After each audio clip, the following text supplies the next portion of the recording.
just want to say hi to the guys. How's it going? Good morning. Hi. All good here. I'm in England. Colin's in Spain. It's like going on a holiday, Zaki. Goes on holiday to England now. Yeah, holiday to Manchester. Perks of being a boss. Well, I've just come back from a great visit to see you all in La Finca. Had an amazing time, and I can say firsthand to anybody watching this, it's a great place to come and visit. And saw the office and everything. I've been in the office before, but it's great to see the new look office and to see how you guys operate. What a great place to live and work. Did the girls enjoy it, Aki?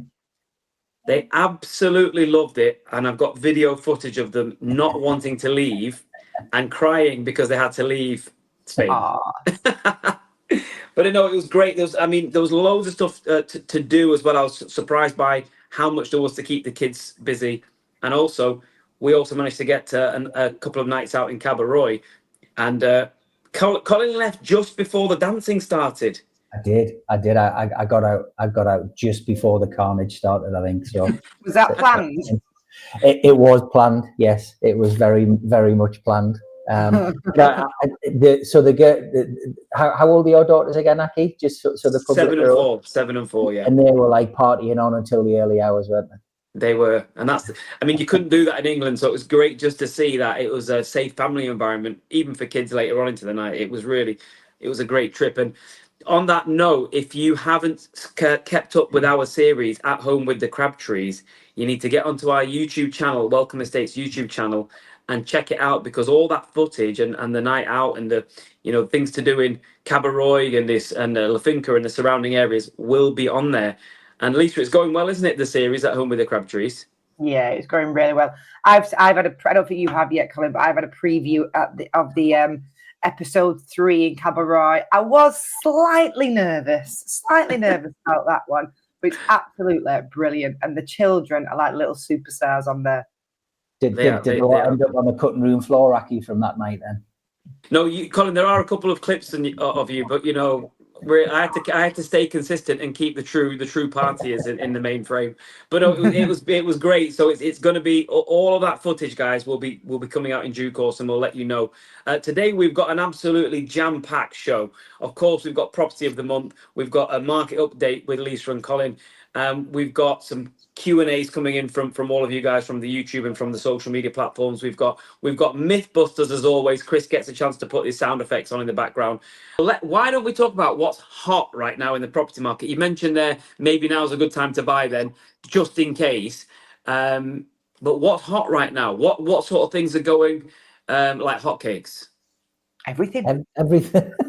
Yeah. Everything. Yeah. I know we're having these conversations, and some people are worried, but it's not changing people buying. It's not changing the fact that the property market is really booming at this moment in time. Demand is still low. Product is still quite low, and demand is high. Mm-hmm.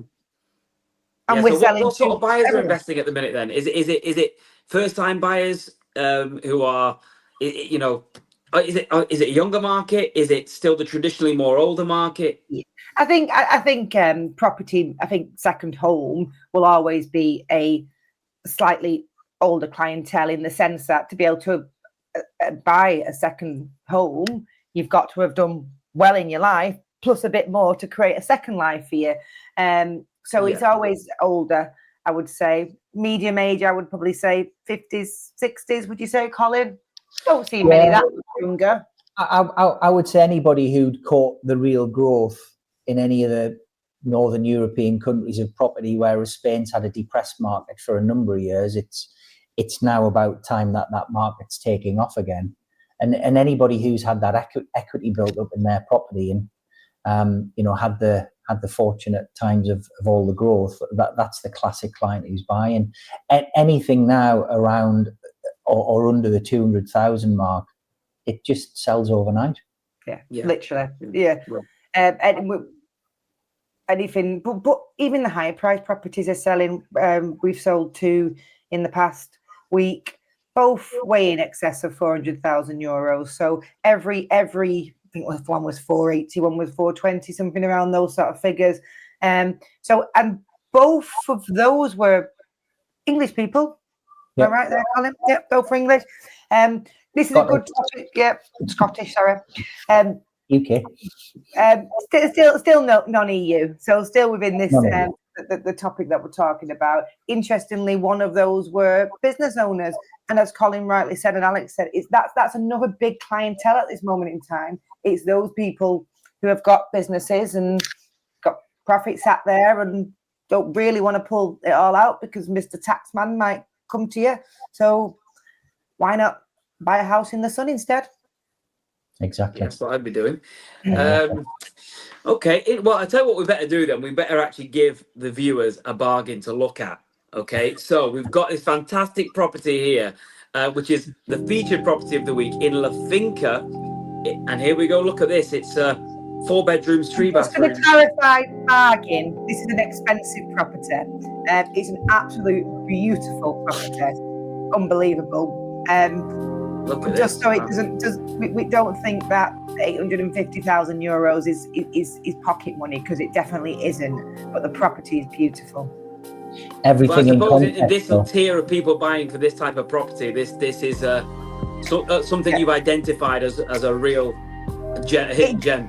What it is what this property is it doesn't come on the market very often. It doesn't. This is a frontline golf on the Finca Resort, and you could be waiting 10 years for something like this to come up.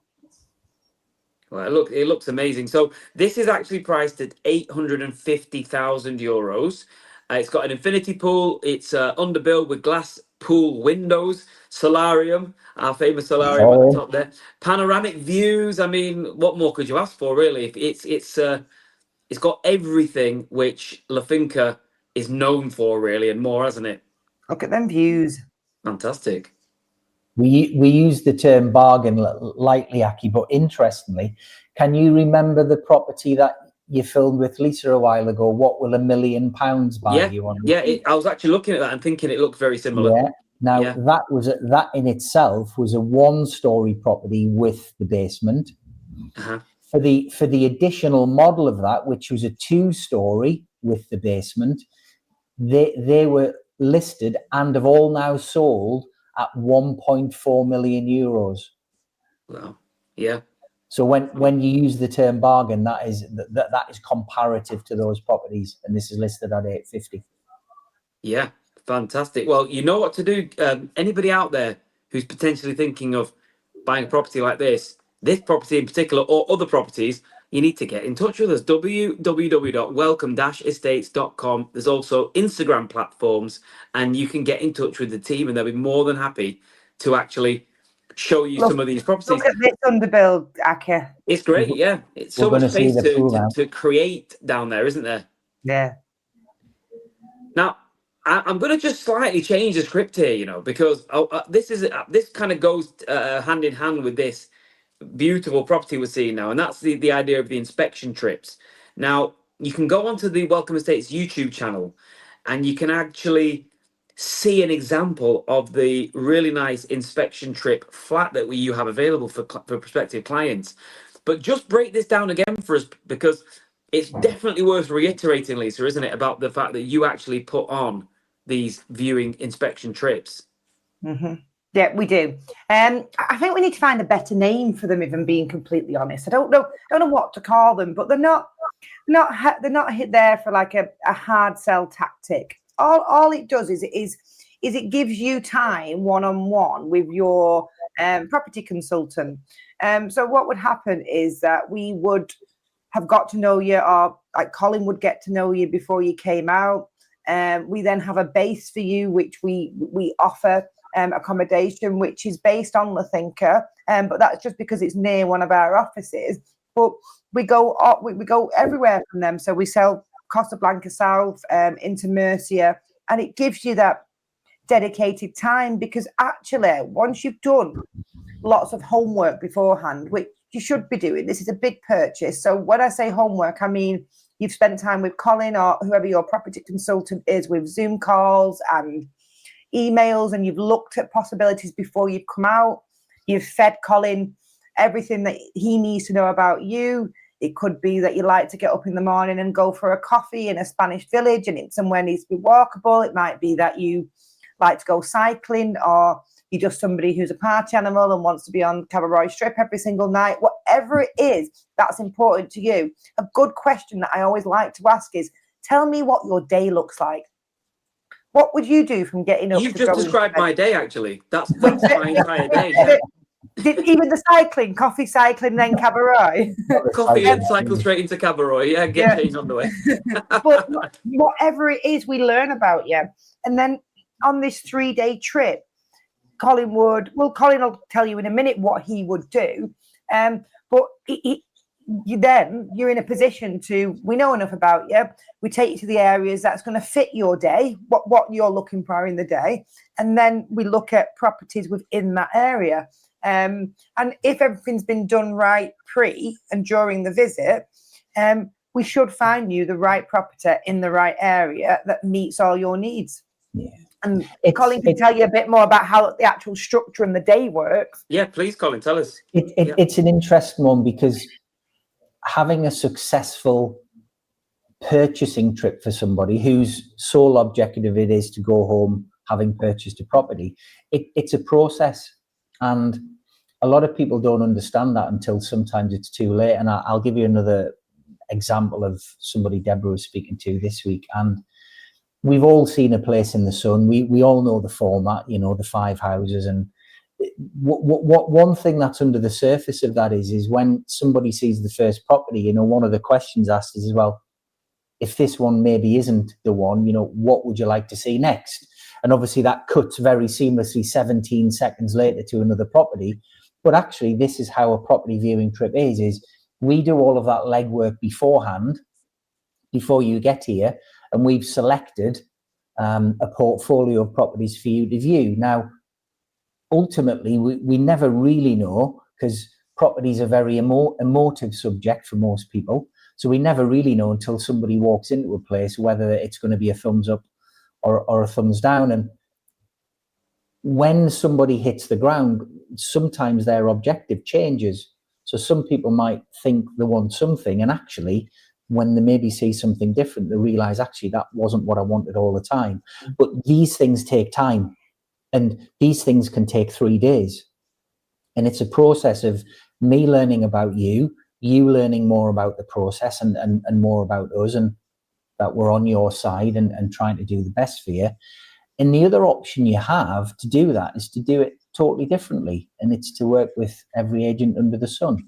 And Deborah literally just spoke to a client last night who'd been offered the service and had decided to work with 4 or 5 different agents and have gone home with absolutely nothing, and have said, we'll come back in September. And the reason for that is, it's not because anybody's bad or anybody's trying to do anything bad. Or it's because somebody wants to sell in the house. Yeah, and it's a very different concept, and we have a very different concept here. And you don't get the time with that person to invest in you. Yep. There's only so many properties you can see, Aki, and if you're seeing 3 with one, 3 with another, there's just not that learning process within that, and you will get sold to.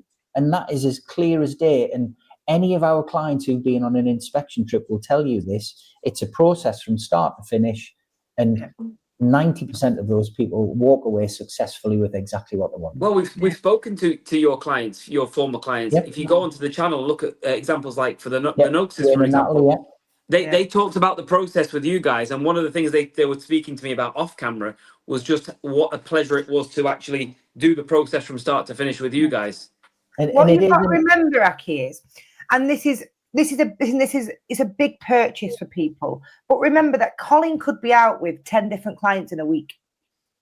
There's only so much time. If somebody's only giving you an hour of their time, there's only so much time Colin can put in. And it's the same with these other agents. So if we want to commit to you, but we need that commitment back as well, because we can't learn and do our job properly, as in find you the right house for you in the right area, if we've got an hour of your time when you come to Spain. It's just impossible. And that's when you get sold to, because people are there to sell a house. That's the truth. That's what we're here to do. So if Colin's got an hour, and then they go to the next person to an hour, and they go to the next person for an hour, each person, all they're doing is trying to upsell their product and the one area that they're showing you, There's no investment there. There's no investment. rather than a journey of actually, you'll go with Colin to Cabaret and go, oh my God, no, this is not for me. It's not for me. And Colin will go, right, great, let's move on to the next area. And then you might go to the Finca and go, yes, this is more me. Then when you found that area, then you look at properties. But if you do it the way that it sounds like these other clients have done again, and you think next time, Colin, they will come out on a trip. That's the plan. Yeah, that's the plan. We hear it time and time again. Every day's a school day. Yeah. Okay. We want a nice experience for people, and that's where the apartment and the accommodation comes in. Yeah, the apartment, the accommodation, I've stayed in that apartment. It does have it's a nice touch. It also shows, actually, when you look at the apartment, how well appointed it is. It shows your attention to detail, I think, as a company.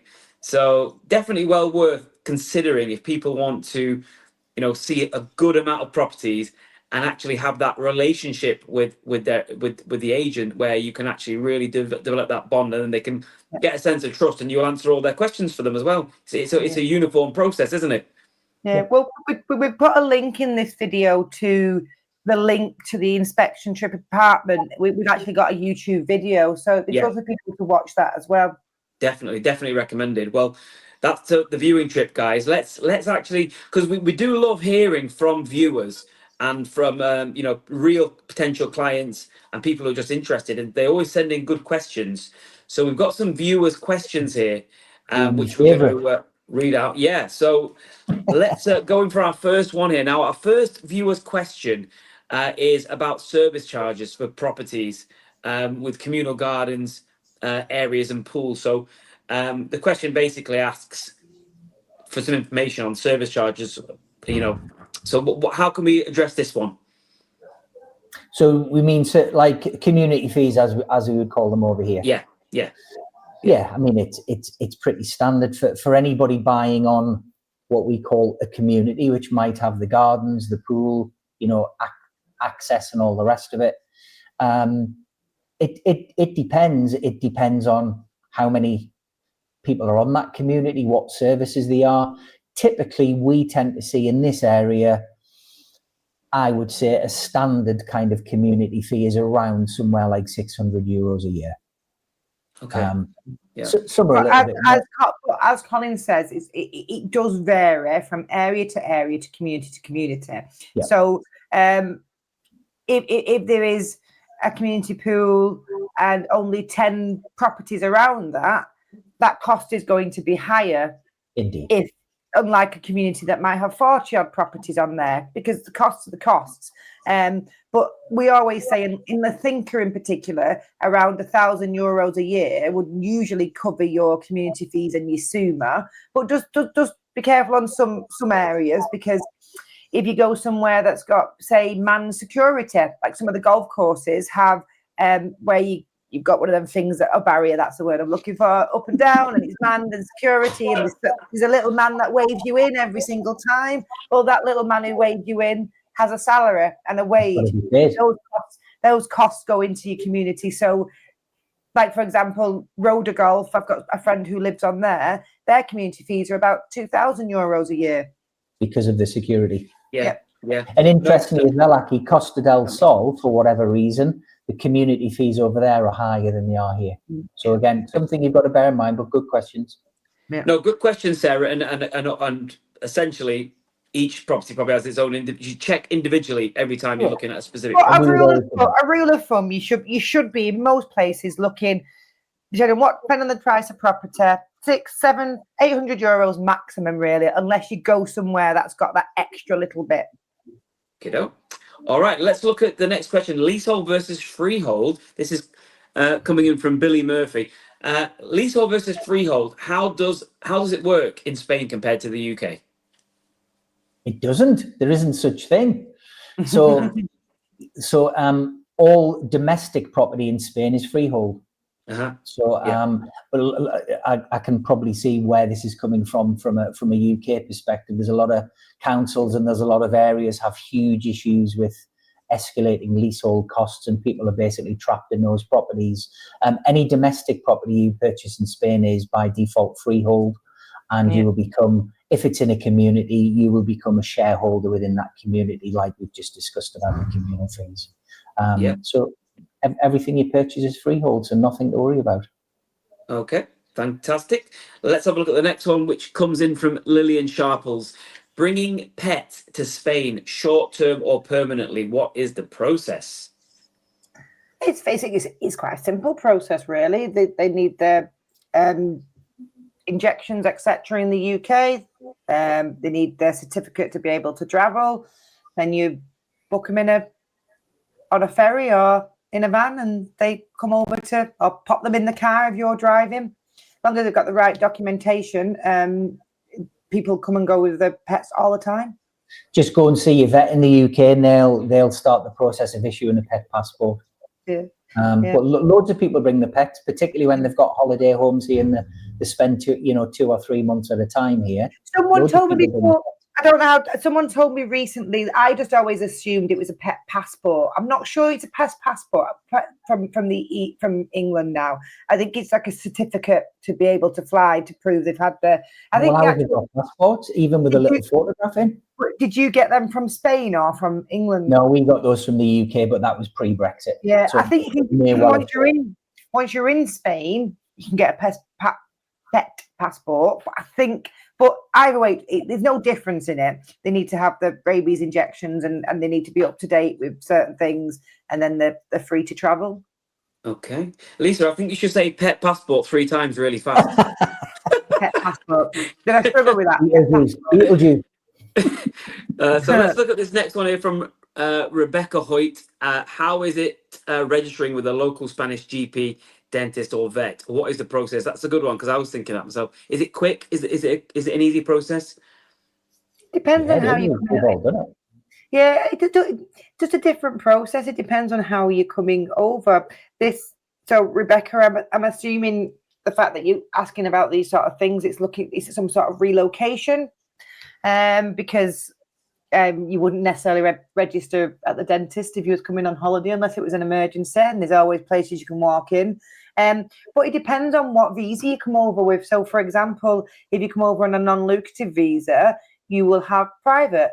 So you would access private dentists or GPs.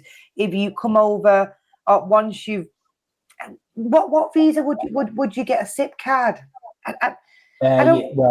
Not really. So to be honest, you wouldn't really. It's going to be private unless you've been here for a certain amount of time. Unless you get a SIP card, which allows you within the Spanish healthcare system. If you were retired, if you were state retired in the UK and you came on an S1, you would register publicly.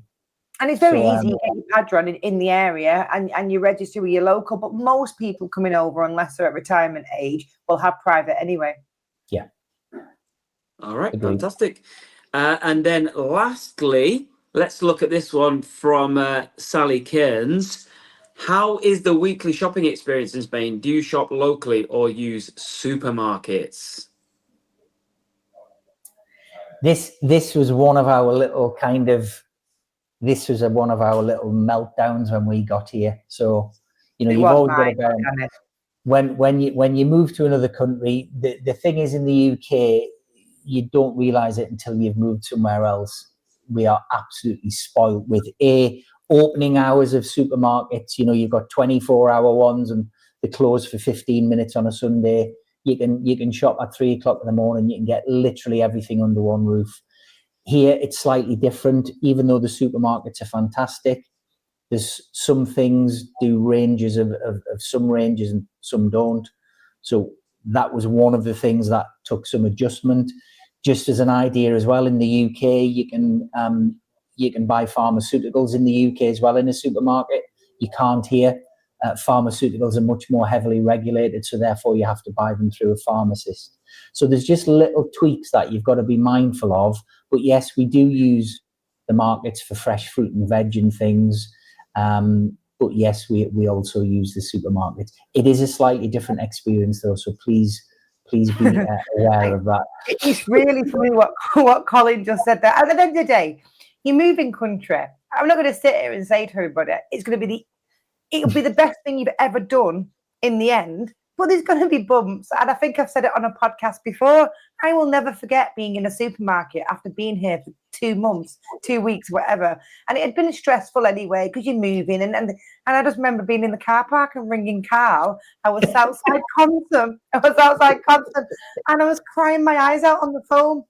I literally was. Because when you're so used to something and it's been so easy in your life, like getting my children Kellogg's cornflakes, and you can go on to any supermarket, and I used to have it set up at home because this is the UK culture. Everything's fast, it's speed. Shopping was just something that got delivered to my door every single week, and it'd be online, repeat order, and a home delivery. That's how I did it. In Spain, it is different because it's not got the same brands as what we're used to. But now, 5 years on, I actually use one supermarket, which is Mercadona, which is a Spanish supermarket. So 95% of the stuff that I need in my house now, I've learned what it is, where it is in Mercadona, and I'm fine. I even get Mercadona online. But there is still some things I have to go about for. But I'll know that day, I'll never forget crying on the phone. He was like, what is up with you? I was literally, because I'd been to 4 different supermarkets to try and buy the boys some cereal. Yeah.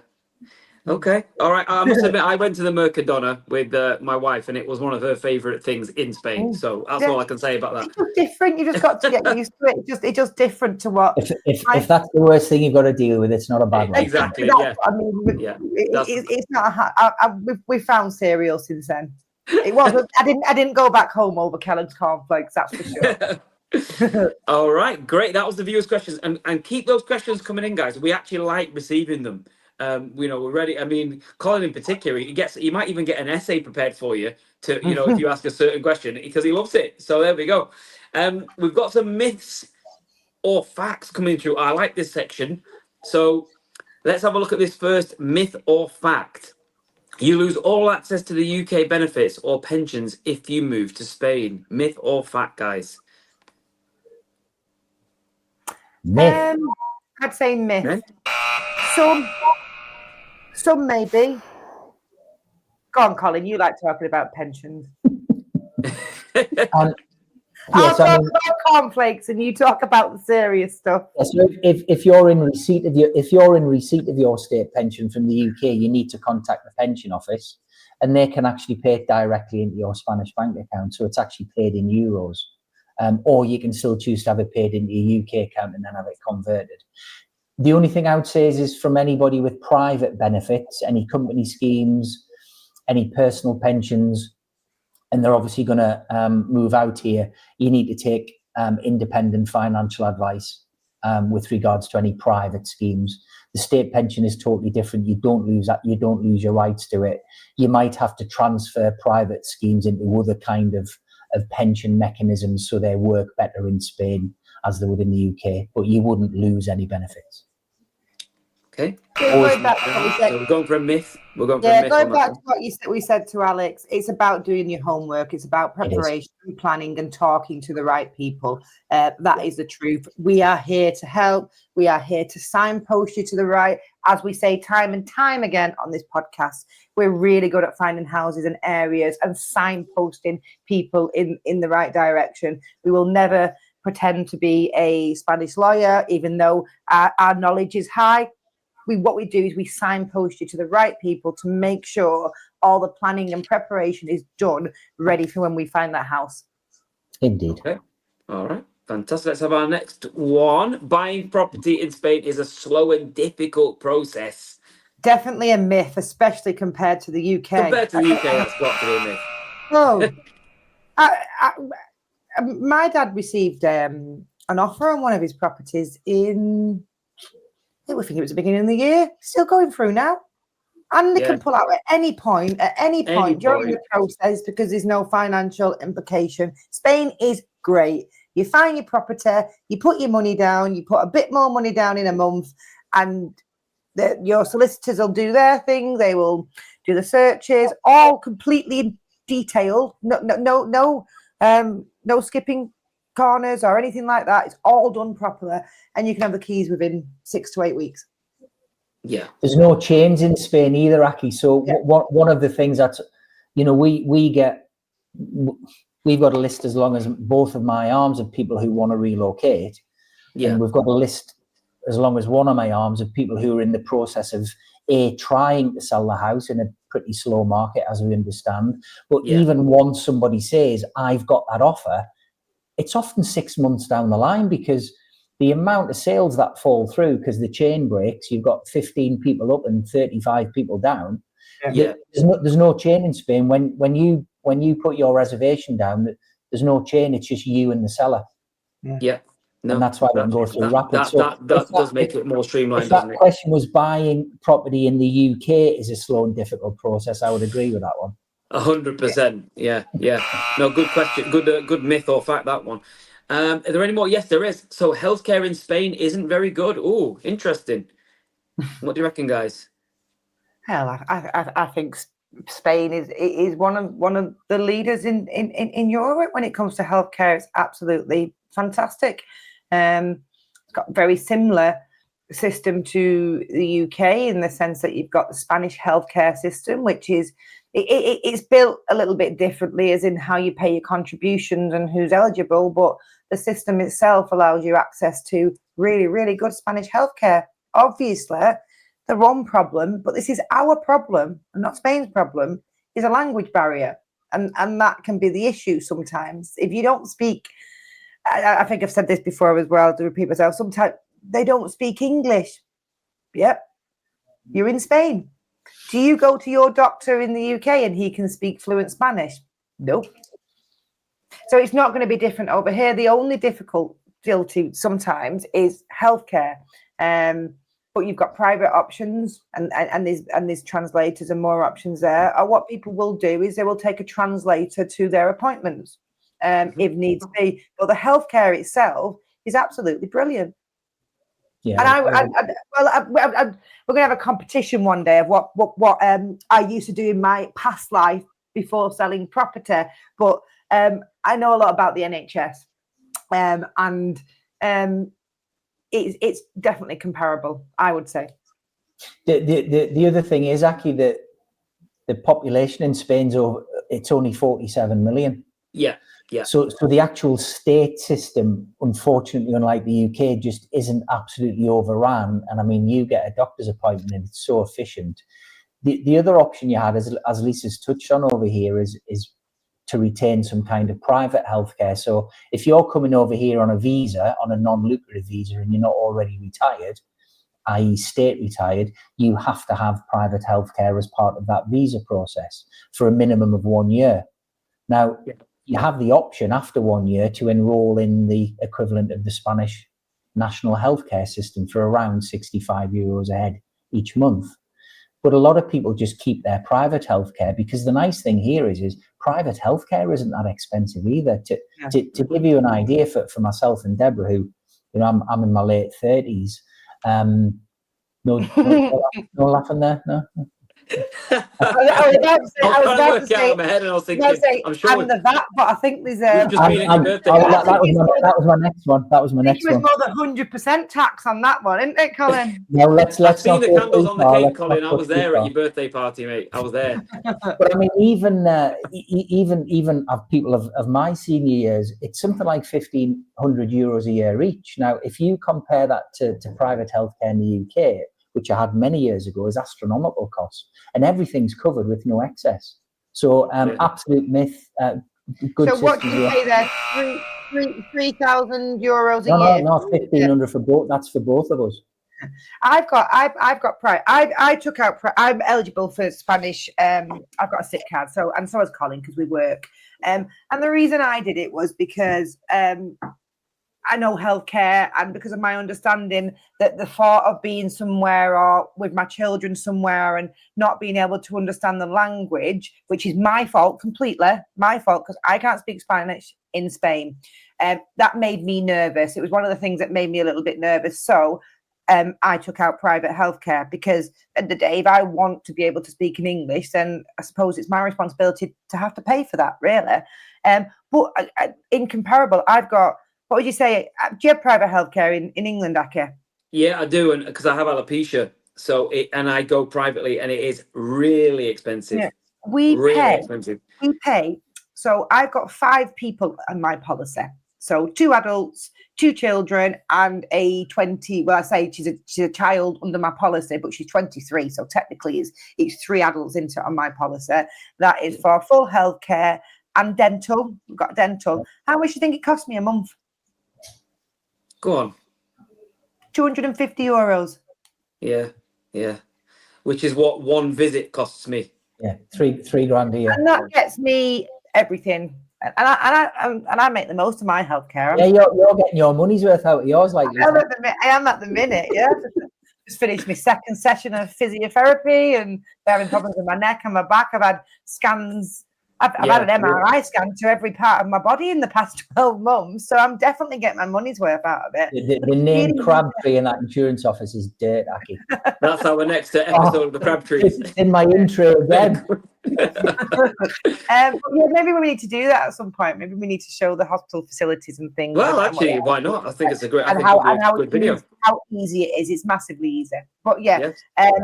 I would say back to the question. It's just as good. Total myth. Good. Yeah.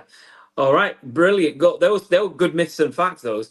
Which brings us on to our last section, but it's certainly not our least, because this is important. This is something coming up, Lisa, which I believe you're attending, and it's where am I going now? British Golf Show. The British Golf Show is coming up, and it's on the 27th and 28th at Leeds East Airport. Lisa's headed there. I don't know if Colin, you going there too as well? Yes, I'm going. Right. The full team's going there. So Lisa and Colin are going there. Tell us about this, because obviously La Finca is known for its golf. Is this where it comes in? Is this what you're trying to do? Merge the two together? We don't know. We're just giving it a go. We've never done it before, being completely honest, Aki.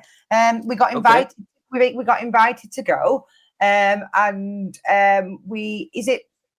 going to Bristol. We're going to Bristol. Is it Bristol? It says here at Leeds East Airport. That's where. It's at a place called Church Fenton. So it's at the old RAF base at Church Fenton. Yeah. Okay. Church Fenton. I've actually been there. And we do sell. Obviously, we our main base is on a golf resort, but we sell to people. Most people that we speak to play golf. To be honest, I'd say a massive high percentage of people play golf, and there's about 50 golf courses in Costa Blanca South and Murcia together, and in the areas that we cover, that's how many golf courses and properties that we have available. So, what a good place to meet golfers at a golf show. I think it's. Oh, absolutely. And also, just got 2 things there. Firstly, if you get a chance to get a picture of the Spitfire that's there, will you please do that? Because that's my favourite plane, and that's why I've got. Okay. Yeah, right. Well. But secondly, as well, we've got Ali Drew, who is going out there with a bit of a film crew. She's virtually bordering on being a professional golfer. She's a presenter that works with me in the boxing world. She's going out there to actually trial the golf courses in La Finca and make a little documentary about it. So that's going to be a good bit of content for the channel, because she's going over there with a golf pro instructor, and they're going to actually have a look at the courses, and they're going to look at the integrity of the courses and the the greens and the stuff that I don't know about, right? I don't know. Make a little documentary. Me neither. Yeah, I don't. We'll send it out to all the into the ether of the internet, and I'm sure the golfers will be interested in watching that. Yeah, no, definitely. And I'm really, really looking forward to going to the golf show.